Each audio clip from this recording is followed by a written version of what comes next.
এবার আমি যেটা করতে পারবো, 338 কোটি টাকা দেবিদ্বার আসছে কিনা, অন্তর্বর্তীকালীন সরকার দিচ্ছে না, এই টাকা এবং সরকারের অন্য টাকা যদি আসে, এগুলো যেন যথাযথ মানুষের হাতে পৌঁছায়, এই জিনিসটা কি করতে পারবো, আমি নিশ্চিত করতে পারবো।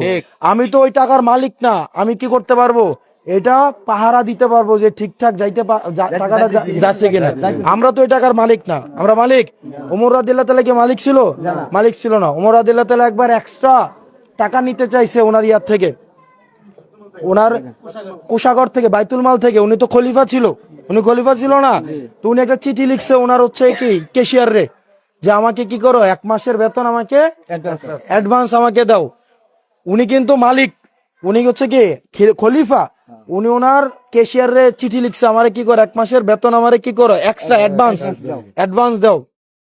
খলিফা আবার ইয়া করছে যে আপনি আমাকে লিখিত দিতে হবে যে আপনি আগামী মাস পর্যন্ত আপনি কি করবেন কিনা, বাঁচবেন কিনা, বাঁচলে আমি কি করব, আপনারে দেব।